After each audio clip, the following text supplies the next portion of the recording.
There was a time in my life, thought I had to do it all by myself. I didn't know the grace of God was sufficient, didn't know the love of God was at hand.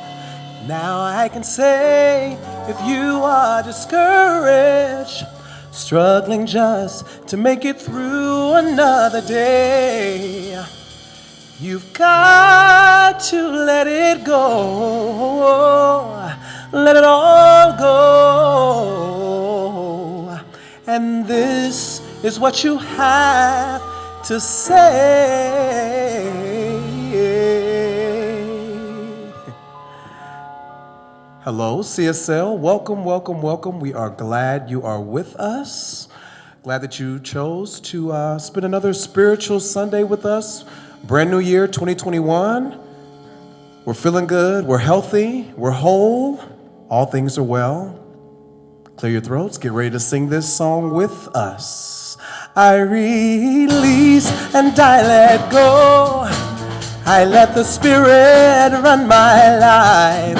And my heart is open wide. Yes, I'm only here for God. No more struggle, no more strife. With my faith I see the light. I am free in the Spirit. Yes, I'm only here for God. I release and I let go. I let the Spirit run my life, and my heart is open wide.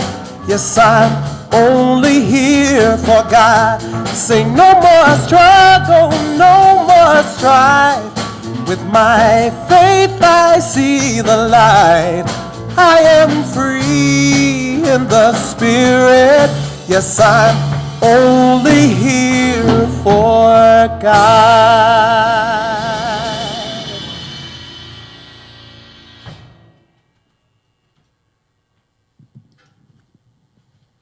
Good morning, CSL family. I'm Virginia Firestone. I'm one of your practitioners here at CSL.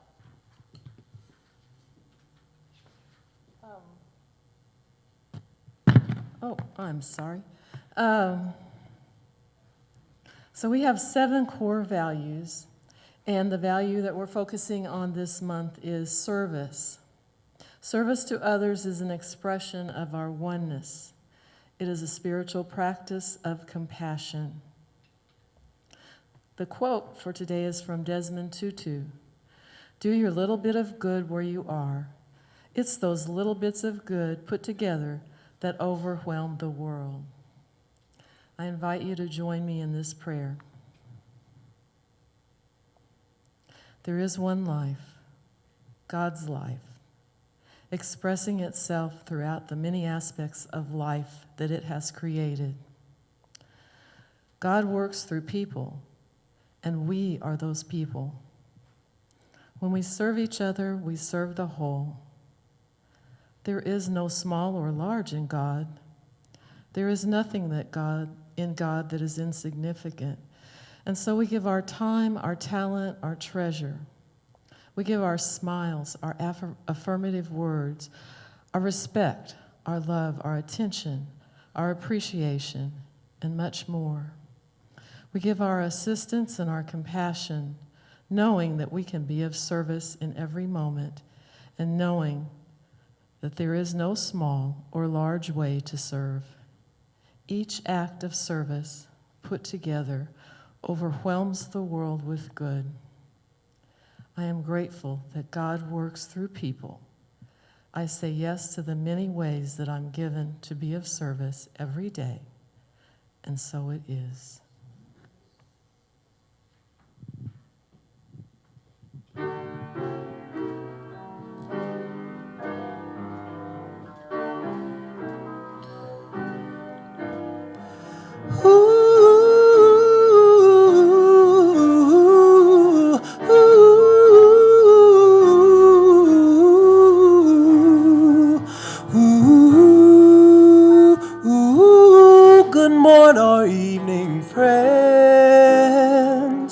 It's your friendly announcer.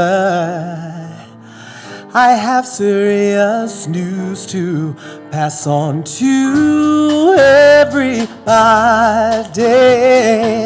What I'm about to say could cause a world's disaster,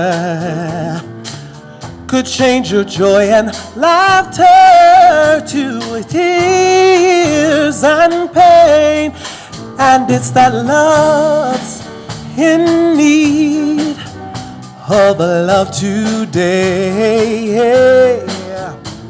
Don't delay, send yours in right away.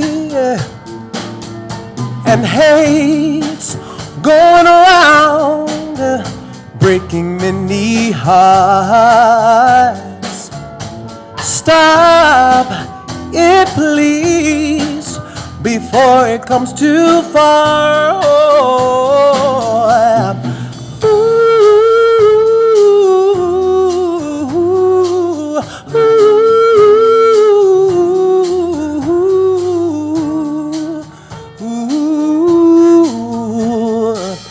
The voice of hate will plan to make you its possession, and it will, if you let it, destroy everybody. We all must take precautionary measures. If love and peace you treasure, then you'll hear me when I say, oh, that love's in need of a love today. Say don't delay, send yours in right away. Oh, and hate's going around, breaking many hearts. Stop it, please, before it goes too far. Oh, I'm saying that love's in need of love today. Now don't delay, send yours right away. Oh, and hate's going around, breaking many hearts. Won't you stop it, please, before it goes too far?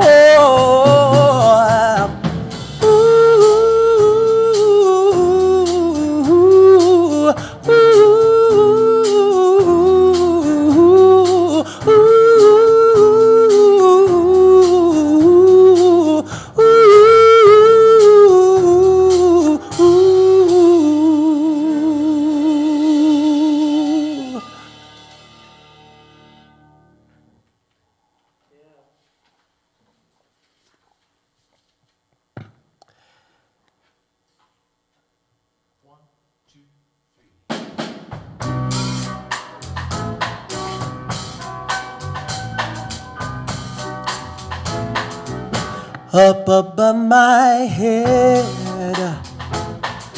there's a music in the air. Up above my head, there's a music in the air. Oh, I really do believe there must be heaven somewhere. Up in my room, yeah, there's a music in the air. Oh, up in my room, oh, there's a music in the air. Oh, I really do believe there must be heaven somewhere. Everywhere I go, there's a music in the air. Everywhere I go, there's a music in the air. I really do believe there must be heaven somewhere. Everywhere I go, there's some music in the air. Oh, everywhere I go, there's some music in the air. Oh, I really do believe there must be heaven somewhere.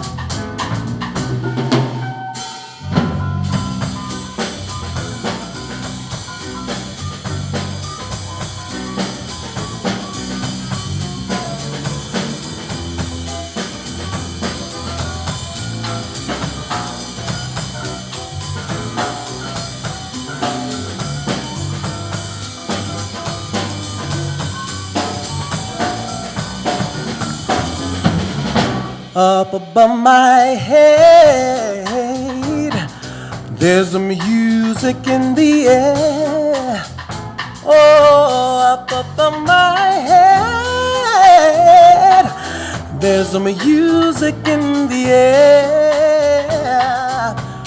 I really do believe there must be heaven somewhere. Everywhere I go, there's a music in the air. Oh, everywhere I go, there's a music in the air. Oh, I really do believe there must be heaven somewhere. Oh, I really do believe there must be heaven somewhere. Oh, I really do believe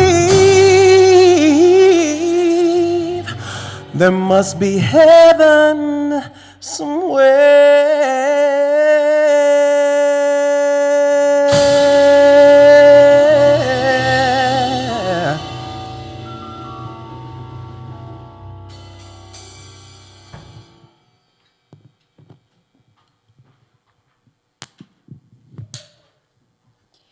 Good morning.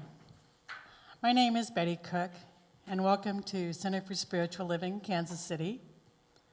We are a community that has been here for 30 years now, and so I think you can say that one thing about us is that we are resilient. That seems to be a quality that's really important right now, along with the fact that I am very grateful that I have this community. I have had it for well over 10 years. And as I go through the many changes that have come in the last year and that seem to still be coming with us right now, I'm mindful that it is such a blessing to have those around me that know me, that I can talk to, my practitioner community, those in the youth ministry, and just those of the congregants that I know, and help to just cope and put everything in perspective for ourselves. So I am grateful for this community, and we would love to be here for you as well. So let us celebrate today our mission statement, which is, and you can say this with us if you like, we are a diverse and inclusive spiritual community expressing God as love. Have a great week. Thank you. You're welcome. Good morning, everybody. So good to be here again. Sunday, January 17th. Thank you for joining us on whatever platform you're joining us, whether it's on Facebook or YouTube or Zoom or listening to the podcast from our website. We're grateful for you being here with us in whatever way you're being here with us. So it's great to connect with you and to know you're out there with us. I want to start tonight, we're recording at night, but this is for Sunday morning. So I want to start this morning with a story that you may be familiar with. The lesson today is entitled Our True Inheritance. So that's what this story is about. So in 1957, a monastery in Thailand was being relocated. And a group of monks was put in charge of moving a giant clay Buddha as part of their relocation. So in the middle of the move, one of the monks noticed that there was a chip or a crack in the clay on the Buddha. So the monks were concerned that they would damage the idol, so they decided to wait until the next day before they continued the move. Well, when nighttime came, one of the monks came to check on the giant statue, and as he shined like a flashlight on the entire Buddha, what he noticed was that there was a reflection of some kind of light back at him just in the same place where there was a crack in the clay. So the monk was curious, and he went and got a hammer and a chisel, and he started chiseling away at the clay on the Buddha.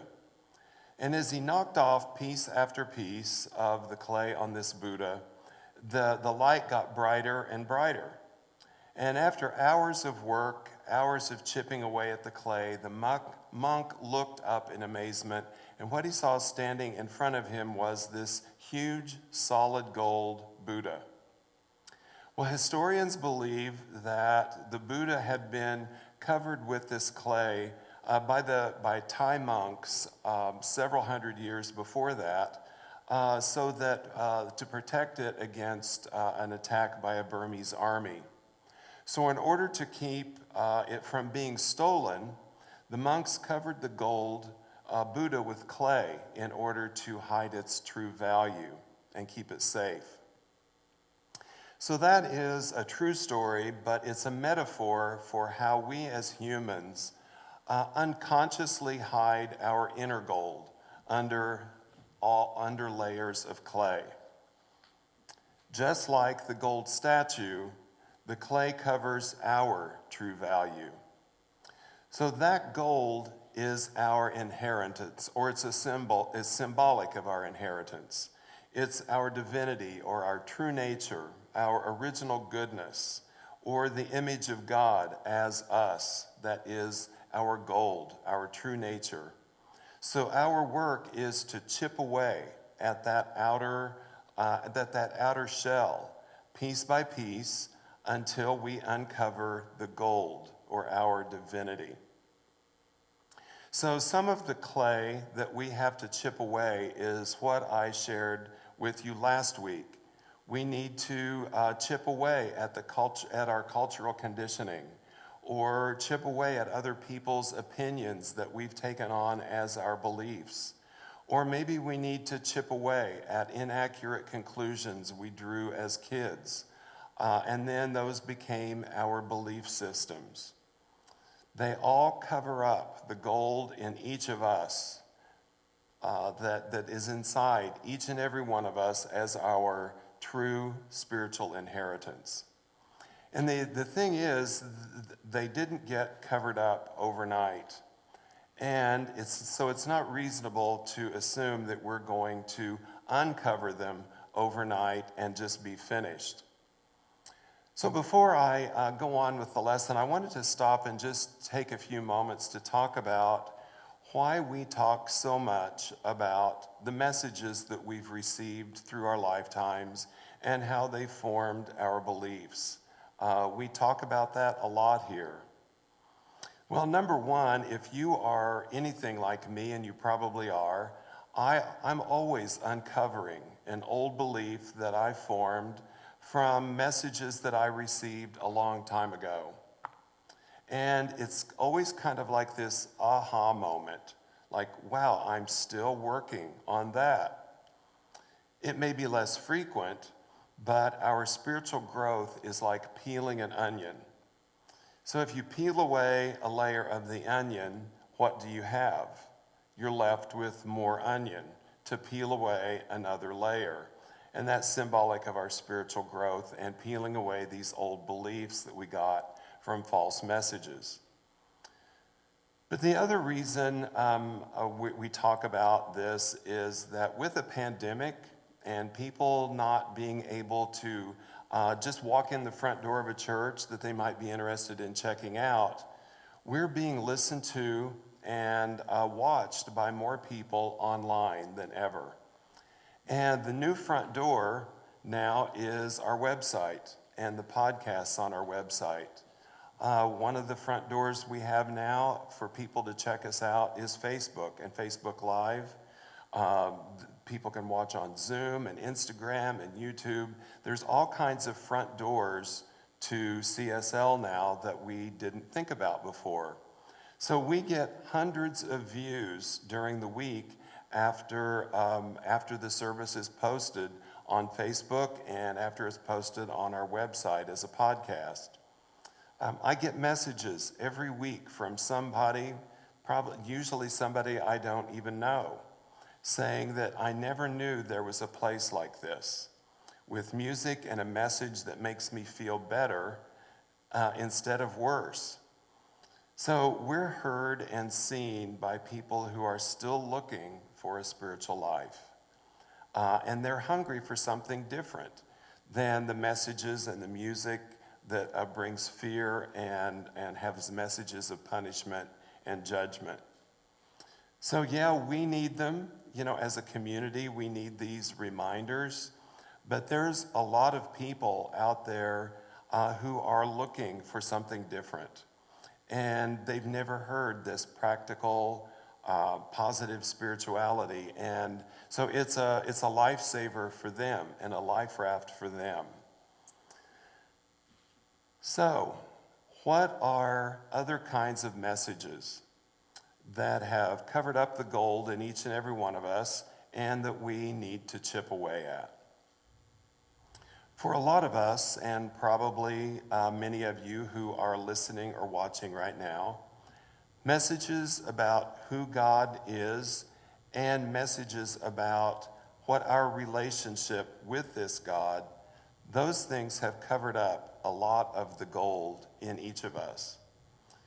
Neil Donald Walsh wrote a book that probably many of you have read, entitled Conversations with God.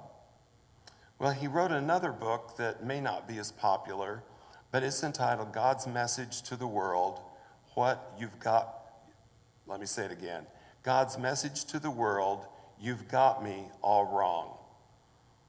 And in that, he says that we've gotten messages about God all wrong and that they need to be revolutionized if we ever want to have inner peace and if we ever want to have outer peace as well. So that's what I want to talk about for the rest of the time is some of those messages that we've gotten that have become the clay, that have covered up the gold in us and that we need to chip away so that we can uncover that divinity within each and every one of us. So Kathy, I think there's a slide for this. Thank you. So these are some of the how we've got God all wrong ideas. So the first idea is God is my parents or other authority figures. That's one of the ways we've gotten God all wrong. So we form ideas and beliefs about relationships in general based on the important relationships that are modeled for us as we're growing up. In my family, and probably many families, the way we got approval and stayed out of trouble was to just be a good boy who followed the rules and did what was expected. Now, I'm not saying, we need to be in favor of bad behavior, but the message was, don't disappoint people. Just do what's expected. I got the same messages in various ways in school. Got the same messages in church from church leaders. Parents and authority figures, all with the same message. Be a good boy, do what was expected, don't disappoint people, and there are some kind of rewards for that. So if love and approval was the reward from parents and teachers and churches, it was just really easy to assume that God related to us in the same way. The problem is those are conditional relationships. I'll love you if, and you can fill in the blank. So we cover with clay what we think is going to be unacceptable. God is not your parents or your teacher or your minister or your ex. God is not your children who think you are the worst parent in the world right now. Scripture says nothing can separate us from the love of God, and there are no ifs after that.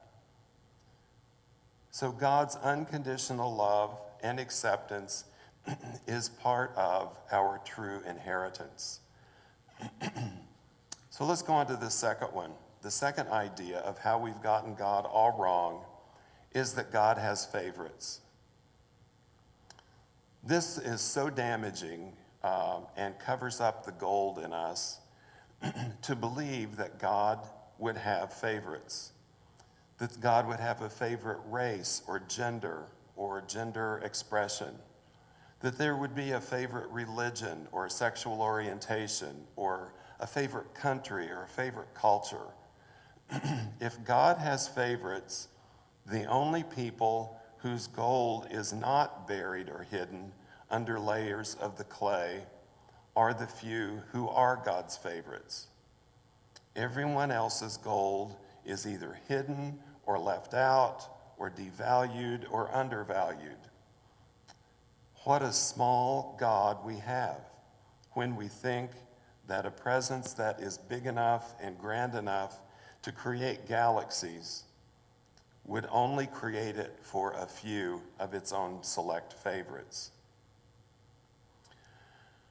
So the third idea of how we have gotten God all wrong is that God is waiting to judge and punish us. Karen Armstrong wrote a book several years ago, or a number of years ago, called The History of God. And in it, she says, instead of letting ourselves be created in the image of God, we've created a God in our own image. And we did it so that we could create, or so that we could relate to it on our own terms. Well, an example of that is something Marianne Williamson said once. We projected onto God our own anger and our own judgment and our need for revenge, and created a God that is angry and judgmental and pays us back when we do something wrong. So we've created a God in our image instead of being created in God's image. So it's interesting to think about where this angry God came from, this whole idea. So one place that I've heard that it comes from is that thousands of years ago, when we were still primitive agricultural societies, we thought God lived up in the sky somewhere. We didn't know anything about the science of weather, so not enough rain resulting in a drought or too much rain resulting in a flood. Phenomenon like thunder and lightning and violent weather in the sky was a sign that the God up in the sky was angry. We must have done something wrong that we needed to be punished for. Well, once in a while, we still hear that some natural disaster was God's punishment, for any number of sinful lifestyles. That hurricane was a result of our immorality, or maybe it was the liberals. That natural disaster happened because we're not a Christian nation anymore. And most people hear things like that and just kind of snicker or maybe roll their eyes. But it's worth, I think, honestly asking ourselves, is my relationship with God based on an idea that I get what I want and life works out if I'm good enough, but if things don't work out the way I think they should, I must have done something wrong, and this is some kind of punishment?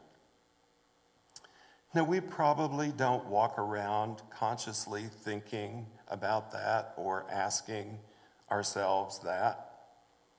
But when we experience disappointment or something not going the way we thought it should, that's when our ideas about God can start to show themselves.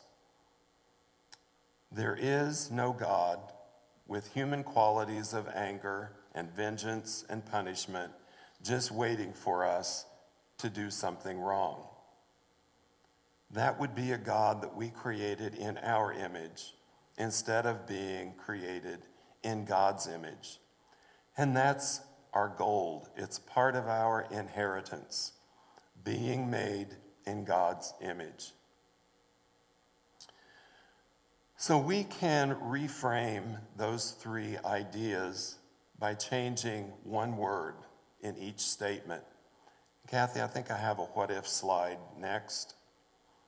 So we can just change one word in each of those ideas and make it a totally different situation. What if God is not my parents or other authority figures? What if God has no favorites? What if God is not waiting to judge and punish me? Our transformation is not the result of us changing our mind about God, or our transformation is not about God changing its mind about us. God is already clear about how it feels about us.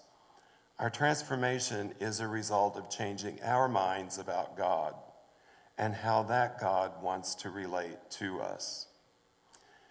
And when we make that shift in our mind, what we find is that under the clay of cultural conditioning and other people's opinions and inaccurate conclusions that we made as kids that became our beliefs, there is in each of us the gold of our divinity, our true nature, our original goodness. It is our inheritance, waiting for us to uncover it and realize that the value of our inheritance is truly priceless. So let's have our spiritual practice together.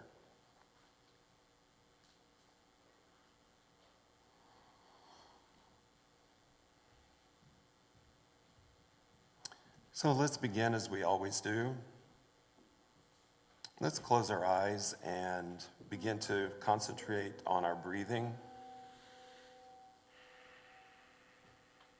Feel that breath take us beyond the appearances of whatever is around us. Allow it to take us deeper into ourselves, into our heart, into that place within us that is always available, that's deep and wide. That silent place that is limitless.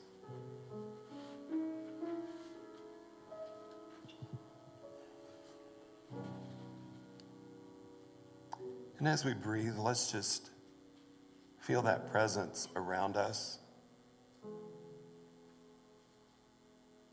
As we begin to let go of ideas that have been given to us, messages that we've received throughout our life, that were just not true. Let's let go of the idea that God has favorites, or that there is a God up there just watching and waiting for us to do something wrong. That God loves us unconditionally. That maybe the people in our lives didn't, but the one that created us does. There are no conditions for its love.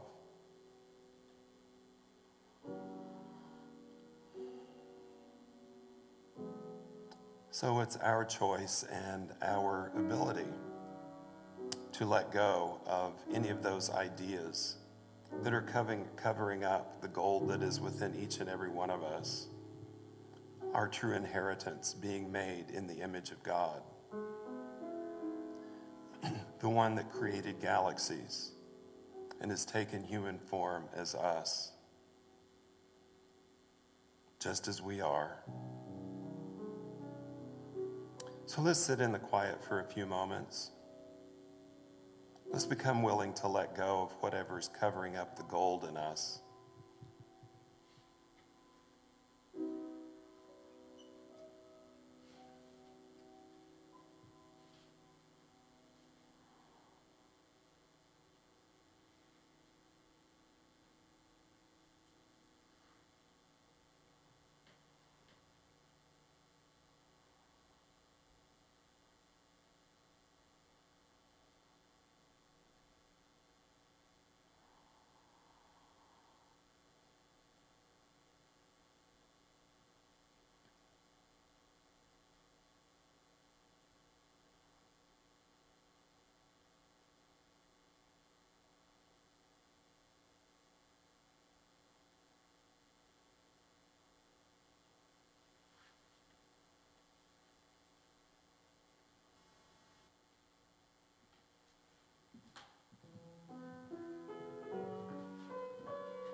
I am here to give and receive love.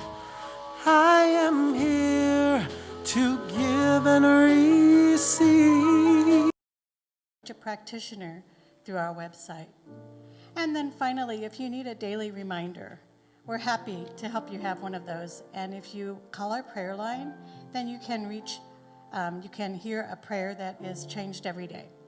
So we are here for you in prayer, and it is our honor and our joy to do so. So please access what we have to give. And the other thing we here to remind us about is our spiritual giving. We want to thank all of those who have been able to help us in the last year and going forward in 2021. And there are plenty of ways to give. On our website, there is a way to give that's under /give. Also Venmo, PayPal, and Cash App. So no gift is too small, and everything that you give is all in part of the flow. So we thank you, and have a great week.